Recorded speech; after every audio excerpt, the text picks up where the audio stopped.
हमारे साथ कैराना सांसद इकरा हसन है और मैडम आप जानती हैं कि संभल के सवाल पर समाजवादी पार्टी चाहती है डिस्कशन हो जाए। बाकी दल के अपने अपने मुद्दे हैं। आप मानती हैं कि संभल आज के डेट में सबसे महत्वपूर्ण है जिसके ऊपर चर्चा होनी चाहिए? जी हाँ, देखिए सुनियोजित तरीके से जिस तरीके की हिंसा संभल में हुई है सरकार के माध्यम से, तो हमारी नज़र में सबसे ज्वलंत मुद्दा फ़िलहाल संभल है और जब तक इस विषय पर चर्चा ना हो, हमारा ध्यान और कहीं नहीं जा सकता। आप ने सुना होगा अभी पीछे अजमेर में 2.5 दिन का झोपड़ा और उसके बाद बदायूं में भी एक ऐसा मामला आया है जहां पर मस्जिद के नीचे मंदिर है। इस बात को कोर्ट में सुना जा रहा है, क्या कहेंगी?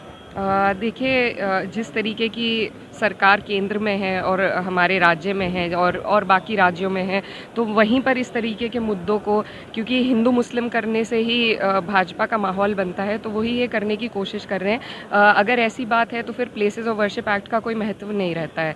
तो ये जो भी मामले हैं कोर्ट के अधीन है और जब एक एक्ट हमारे पास ऐसी है जिसके आधार पर ये बात तय हो चुकी है कि जिस भी प्लेस ऑफ वर्शिप की जो कैटेगरी है 1947 में जो थी वही रहेगी, तो उसका पालन होना चाहिए। और अगर कोर्ट को लगता है कि सर्वे हो, तो मुझे लगता है जब तक हमारी अपील हाईएस्ट कोर्ट तक जब तक हम ना पहुँचे और एग्जॉस्ट ना करें हम अपनी राइट टू अपील, तो तब तक इन संवेदनशील मुद्दों पर कार्रवाई ना हो। आखिरी सवाल, संभल जा नहीं पा रहे हैं आप लोग, सब लोग चाह रहे हैं कि वहां जाएं, लोगों से मुलाकात करें, लेकिन कानून व्यवस्था का हवाला दिया जा रहा है। आपको लगता है कि ये सही आकलन है?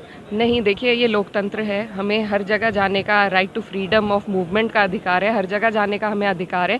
लेकिन हमारी पार्टी का डेलीगेशन संभल जाने की कोशिश में था, हमें रोका गया। तो मेरा प्रश्न ये है कि ऐसा क्या वहाँ पर राज्य सरकार छुपाना चाह रही है, अपनी कौन सी नाकामी को छुपाना चाह रही है कि हम लोगों को लोकतंत्र के अंदर वहाँ जाने से रोका जा रहा है। हमारे साथ कैराना सांसद इकरा हसन है और मैडम आप जानती हैं कि संभल के सवाल पर समाजवादी पार्टी चाहती है डिस्कशन हो जाए।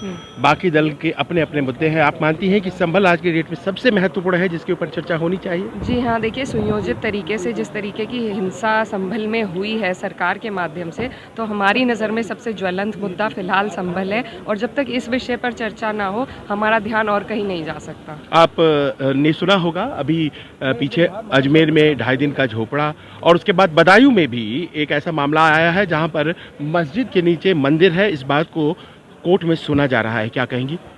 देखिए, जिस तरीके की सरकार केंद्र में है और हमारे राज्य में है और बाकी राज्यों में है, तो वहीं पर इस तरीके के मुद्दों को, क्योंकि हिंदू मुस्लिम करने से ही भाजपा का माहौल बनता है, तो वही ये करने की कोशिश कर रहे हैं।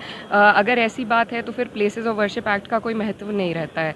तो ये जो भी मामले हैं कोर्ट के अधीन है और जब एक एक्ट हमारे पास ऐसी है जिसके आधार पर ये बात तय हो चुकी है कि जिस भी प्लेस ऑफ वर्शिप की जो कैटेगरी है 1947 में जो थी वही रहेगी, तो उसका पालन होना चाहिए। और अगर कोर्ट को लगता है कि सर्वे हो, तो मुझे लगता है जब तक हमारी अपील हाईएस्ट कोर्ट तक जब तक हम ना पहुँचे और एग्जॉस्ट ना करें हम अपनी राइट टू अपील, तो तब तक इन संवेदनशील मुद्दों पर कार्रवाई ना हो। आखिरी सवाल, संभल जा नहीं पा रहे हैं आप लोग, सब लोग चाह रहे हैं कि वहां जाएं, लोगों से मुलाकात करें, लेकिन कानून व्यवस्था का हवाला दिया जा रहा है। आपको लगता है कि ये सही आकलन है?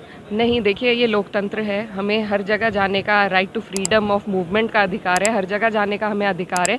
लेकिन हमारी पार्टी का डेलीगेशन संभल जाने की कोशिश में था, हमें रोका गया।